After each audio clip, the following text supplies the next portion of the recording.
श्रीपादराजम शरणं प्रपद्ये. अध्याय 30.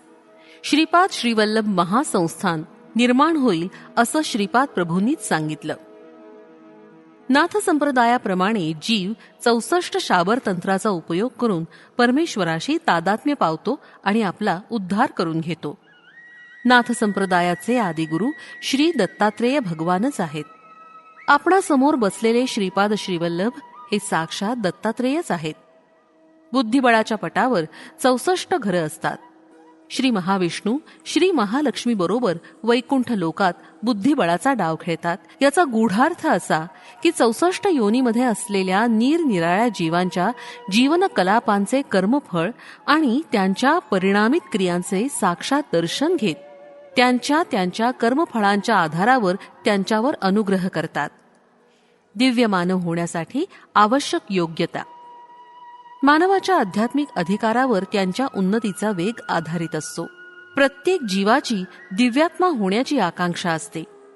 या मार्गाने वाटचाल करण्यासाठी योग पद्धती, मंत्रजप, यज्ञ यागादी कर्म, धर्मकार्य संपन्न करणं इत्यादी पद्धतींचा अवलंब करून शरीरातील आत्मज्योती प्रकाशमय करावी.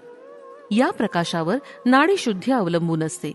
नाडीशुद्धीच्या स्तरास अनुसरून मानवास निरनिराळ्या शारीरिक, मानसिक, आध्यात्मिक शक्तीची प्राप्ती होते.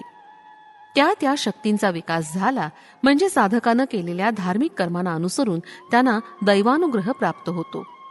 श्रीपाद प्रभू पुढे म्हणाले, शंकर भट्टा, भविष्यात माझं महासंस्थान श्री पीठिकापुरातील माझ्या जन्मस्थानीच निर्माण होईल. श्री पीठिकापूर, श्यामलांबापूर आणि वायसपूर अग्रहार हे तिन्ही मिळून एक महानगर होईल. माझ्या देवस्थानाचं दर्शन घेण्यास येणाऱ्या भक्तांची मुंग्यांप्रमाणे रीघ लागेल. कलियुगात अनेक आश्चर्य घडतील. वशिष्ठ महामुनींचा अंश घेऊन जन्माला आलेला एक साधक श्रीपाद श्रीवल्लभ संस्थानाचा पुजारी नेमला जाईल. त्याच्याबरोबर मी किती दिव्य लीला करेन याचा अंतच नाही. क्षणोक्षणी दिव्य लीला आणि दिव्य विनोद हे चालतच राहतील. असं बोलून श्रीपाद प्रभूंनी मंद हास्य केलं. ते पाहण्यास सहस्त्रावधी जन्मसुद्धा अपुरेच पडतील. श्रीपाद श्रीवल्लभांचा जय जयकार असो. फलश्रुती उज्ज्वल भविष्य होण्यास.